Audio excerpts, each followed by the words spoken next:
Welcome to the tutorial of our monthly budget planner. Let's get started. The first thing to do is to pick the currency. For that, we're gonna go to the Transactions tab. And here, as you can see, the currency is already preset for US dollars. If you would like to use any other currency, then you just simply need to pick from this currency picker. You can type in the search term and then pick your currency. Once you pick it, as you can see, it's getting updated to everywhere in the planner, in both tabs. For this demo, we are going to use US dollars.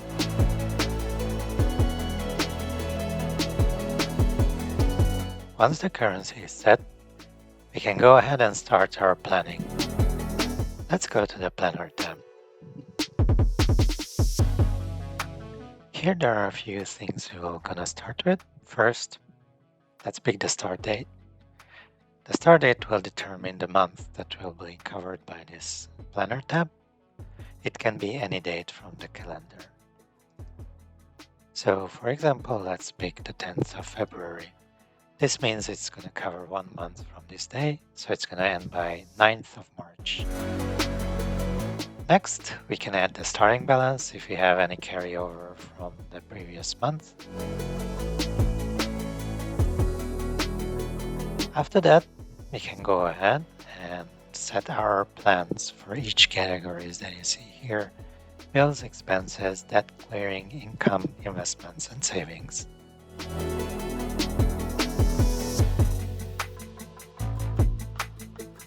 You don't need to fill out every category and subcategory. It's up to you, whichever makes sense for you. You can fill out as much or as little as you see fit. Finally, you can set your financial goals here. These are things that motivates you and reminds you of what are the things that you would like to achieve with this planning.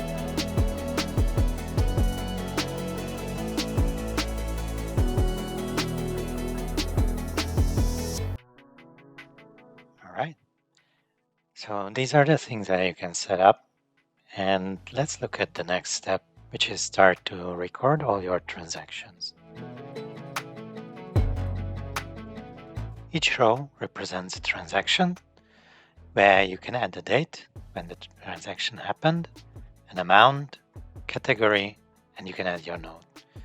To add the date, you simply double click and then you can pick the date when the transaction takes place, the amount, how much income or expense it was, and then you pick the category simply by clicking on a drop down, and then you can either simply pick on the list or just type in the search term and then pick from the list. Once you fill in any transaction here, based on the date, it will be auto-populated to the Planner tab. Since our month is for February starting on the 10th, our expense for the water bill shows up here. Let's fill out a few more expenses to see the capabilities of the Planner tab. Now we have recorded a few more, and let's see what we have on the Planner tab. So as you can see, all the actuals have been populated automatically. Also, where there are multiple rows for the same month and for the same type, those have been aggregated. And also we can see that on the charts, we have all the data. We have an overview of how much we spent and how much we can still spend.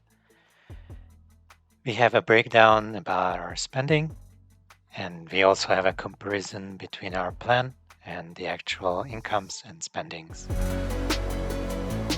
The last thing I would like to show you on this tab is the bills, where you see these little checkboxes. If you check them once they have been paid, the tab shows you that this is already taken care of and there's no more thing to do with it.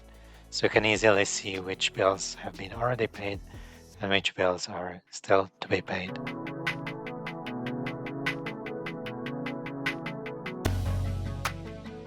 The last thing is that you can fully customize each category. We have included a preset so that it covers most needs, but to make it working best for you, you can completely and fully customize each of them. All you need to do is go to the Categories tab, and then here you see all the boxes for the categories. You can change, remove, and add any element that makes sense for you, and you can work with it. The only thing to keep in mind is you can only use these boxes and this many elements that you see in the colored boxes. As long as you keep in the box, you can do anything within these categories.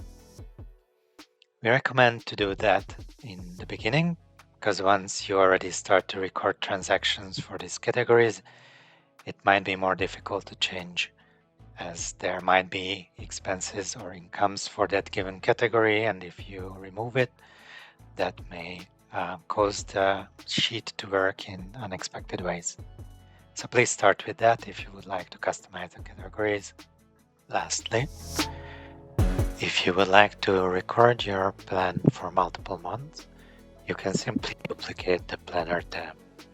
To do that, click on this arrow and then the duplicate button. It will take a bit, and don't get scared about the empty and the error messages. It's just loading, and then once it's loaded, you get back the whole Planner tab. Then you can change the date for the new month and start planning for that month. Thank you for watching this tutorial. If you have any questions or feedback, please feel free to reach out to us. We are more than happy to support you in anything you need. Thank you and happy budgeting!